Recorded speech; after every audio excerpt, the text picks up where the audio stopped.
અરે હા વેલકમ. કેમ લેટ થઈ ગયું? અરે આજ તો રસ્તામાં મજા પડી ગઈ. એટલે કેમ શું થયું? રસ્તામાં બે ત્રણ કૂતરાડા આવ્યા, મેં એમની પાછળ સ્કૂટર દોડાવીને એને દોડાવ્યા. અરે યાર એવું ના કરાય. એમની ફિલિંગ્સ હોય છે, એમને આમ હેરાન ના કરે. એવું કાંઈ ન હોય. પ્રાણીઓને શું ફેર પડે? ભાઈ કેટલાય લોકો એવા છે જે પ્રાણીઓની સંભાળ રાખે છે. પ્રાણીઓ માટે કોઈ નવરો નથી હોતું. લાગી જાય શરત તો ચાલ હું તને એવા લોકોને મળવા લઈ જાઉં, પછી જ તને વિશ્વાસ થશે. ચાલ.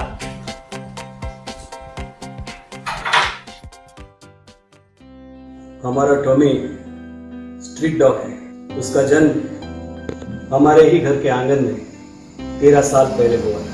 मेरे बेटे को कुत्तों के पिल्लों से खेलने का बहुत ही शौक, और मेरी पत्नी को भी पशुओं की देखभाल करने में बहुत ही आनंद आता था, और आज भी वो अपने हाथों से ही खाना पकाकर गली में भटकते हुए कुत्तों को खाना खिलाती है।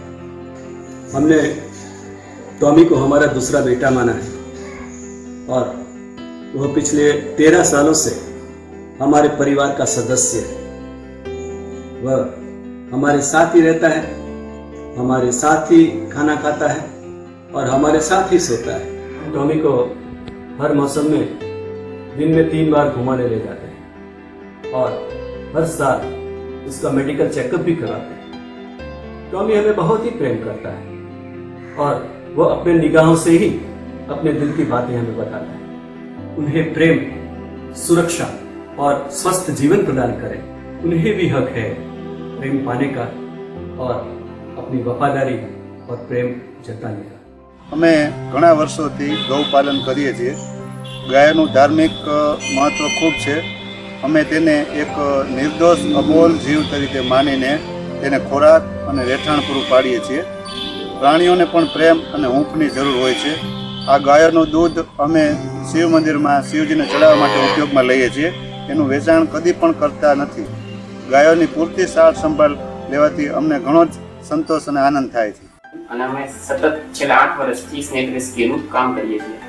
હવે સાપની આપણે વાત કરીએ તો સાપ વિશે ઘણી ગેરમાન્યતાઓ અને અંધશ્રદ્ધાઓ વર્ષોથી પ્રચલિત છે, જેના કારણે સાપને જોતા વેત જ મારી નાખવામાં આવે છે, પરંતુ આ યોગ્ય નથી. સાપ આપણા માનવીનો ખૂબ જ અંગત મિત્ર છે.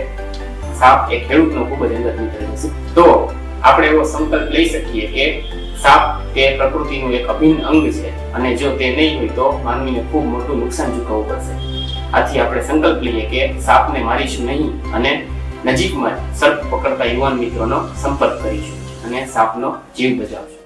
અમે જૂનાગઢના નરસિંહ મહેતા તળાવની સ્પેશિયલી બર્ડ્સ ઉપર એક ડોક્યુમેન્ટરી શૂટ કરેલી છે. જે શૂટ કરવા માટે અમને 3 વર્ષ જેટલો સમયગાળો લાગેલો છે.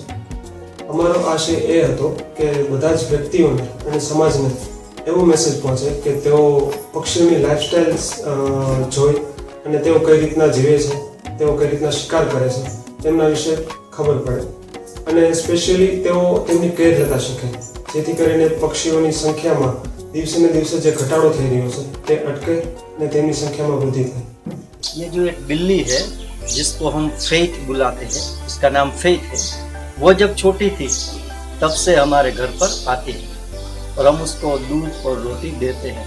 अब तो वो बड़ी हो गई है, और अपने 3 बच्चों को लेकर वो हमारे घर पर डेली एक बार आती है. बहुत प्यारे, बहुत अच्छे बच्चे हैं, और हम उसको दूध देते हैं, रोटी खिलाते हैं, और यहाँ एक उसके लिए छोटा घर भी बनाया है, 3 जो बॉक्स रखते हैं लकड़ी के. और जब मैं उसको खेलते देखता हूँ, उसका जो इनोसेंस है, जो प्यार है, तो बड़ा ही आनंद आता है कि जो एनिमल्स है उसमें भी एक फीलिंग है. वो भी कम्युनिकेट करते हैं, और वो भी हमको पहचानते हैं.